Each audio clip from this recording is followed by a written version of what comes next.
திரு தனியரசு, திராவிடத்திற்குள் பிராமணியம் ஊடுருவதற்கு எம்ஜிஆர் வழிவகுத்தார் என்று திரு திருமாவளவன் சொன்னதன் பொருள் என்ன?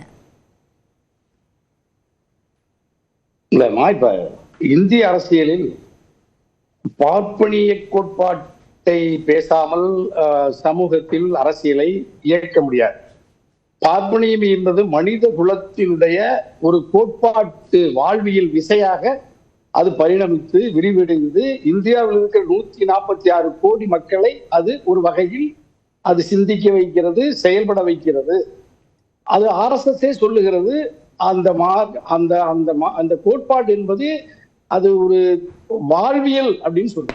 அப்படி அந்த வாழ்வியலையே அது கோட்பாடாக கொண்டிருக்கிற ஒரு பார்ப்பனியத்தை தவிர்த்து விட்டு தமிழ்நாட்டில் அல்லது இந்தியாவில் இருக்கிற அரசியலில் ஏற்படுகிற ஏற்ற இறக்கங்களை அல்லது சமூக மாற்றத்தை அல்லது அரசியல் அதிகாரம் கைப்பற்றப்பட்ட பிறகு அதை இயற்றுகிற சட்டத்தை, அந்த சட்டத்தினால் சமூகத்தில் ஏற்படுகிற மாற்றத்தை எதன் அடிப்படையில் நீங்கள் அளவுகோலாக வைத்து விவாதிப்பீர்கள் என்றால், மதிப்பீடு செய்வீர்கள் என்றால், அது பார்ப்பனிய கோட்பாடு, அது ஒரு வர்ணாசிர கோட்பாடு, அது ஒரு மனுதர்ம கோட்பாடு என்றால் இந்த இந்தியாவில் 146 கோடி மக்களில் இவர்கள் சொல்லுவதை போல 80 விழுக்காடு மக்கள் பிரிட்டிஷ்காரர்களால் ஆங்கிலேயர்களால் இந்து என்று வகைப்படுத்தப்பட்ட பிற மதத்தை சாராதவர்கள் இந்த பட்டியலில் இருக்கிற இந்த மக்களுக்கு பார்ப்பனியும் ஒரு வழிகாட்டுதலாக தலைமையேற்று அந்த கோட்பாட்டை தான் அது செலுத்துகிறது என்பதனால் அது இந்தியாவில் ஒரு தாக்கத்தை ஏற்படுத்துகிறது. தமிழ்நாட்டில் தந்தை பெரியாரால் அது சுயமரியாதை இயக்கம் தென்னிந்திய நலச்சங்கத்தில் துவக்கி 100 ஆண்டுகள் RSS 1925 துவக்கப்பட்ட காலத்திலேயே சுயமரியாதை இயக்கம் 1925 துவக்கப்பட்டு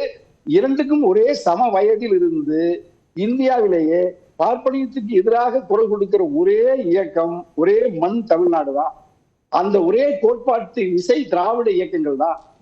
அந்த திராவிட இயக்கத்தில் ஒரு கருவாக அதை வலிமையாக பற்றி நின்று அதிகாரத்தை கைப்பற்றி அது ஆட்சி அதிகாரத்திலும் சில சீர்திருத்தங்களை, சில திட்டங்களை, சட்டங்களை கொண்டு வந்து நாட்டில் அதை அந்த மக்கள், எளிய மக்கள், எந்த மக்கள் 1000 ஆண்டுகளாக அடிமை சங்கிலியில் கட்டுண்டு கிடந்தார்களோ, எந்த மக்கள் தீண்டாமை கொடுமைக்கு இரையாக்கப்பட்டு கிடந்தார்களோ, எந்த மக்கள் சாதிய அடுக்குநிலையில் படிக்க நிலைகளில் படித்திருந்து மக்கள் கடுமையான வறுமையிலும் அறியாமையிலும் சிக்கி தவித்தார்களோ அவர்கள் எல்லாம் விடுவிப்பதற்கு கலைஞர், திராவிட முன்னேற்ற கழகம் அல்லது திராவிடர் கழகம் அல்லது திராவிட கருத்தியல் ஒரு விடுதலையை தந்தது, ஒரு வெளிச்சத்தை பாய்ச்சி. கோட்பாடுக்கு தமிழ்நாடு எதிர்த்து நின்றது அப்படின்னு சொல்றீங்க. அதுல எம்ஜிஆர் இல்லையா? அதிமுக இல்லையா?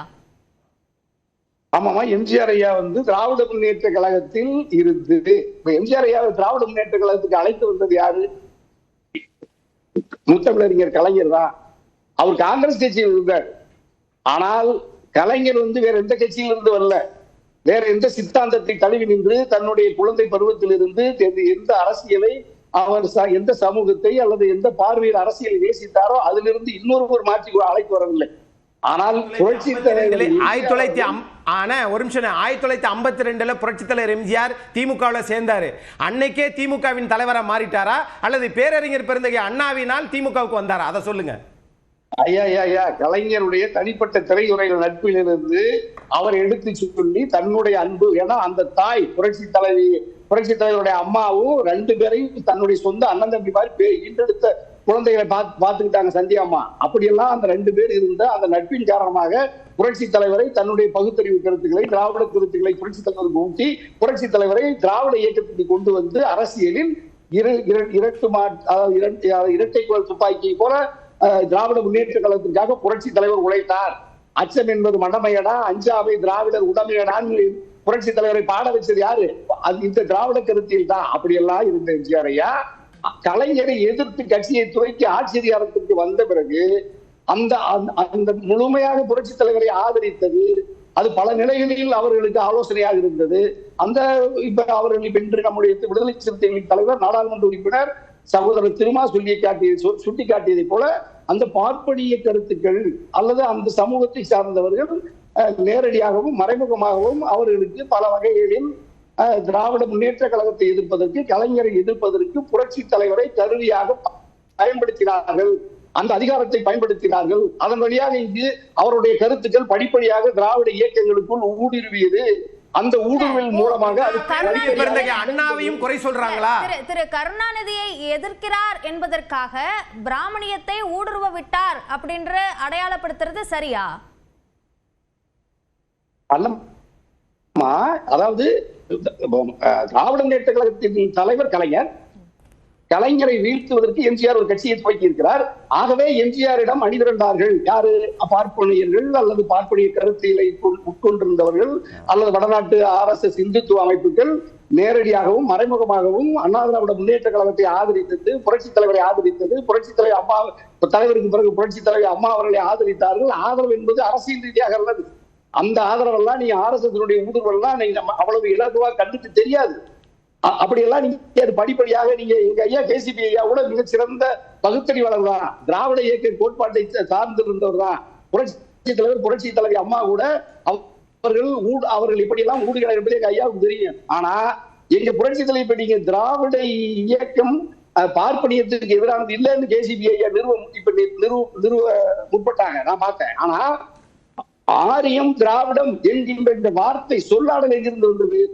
ஆரிய கருத்துக்களுக்கு எதிரான கருத்தை திராவிடம் கொண்டிருந்தது. ஆரிய இனத்திற்கும் திராவிட இனத்திற்குமான வேறுபாட்டை இந்த இந்திய மண்ணில் அல்லது அது வலிமையாக அடர்த்தியாக சமூக நிலைகளிலும் அரசியல் நிலைகளிலும் ஆட்சி அதிகார நிலைகளிலும் வீரியமாக பாய்ச்சப்பட்டிருக்கிற ஒரே மண் இந்தியாவிலேயே தமிழ்நாடு மட்டும்தான்.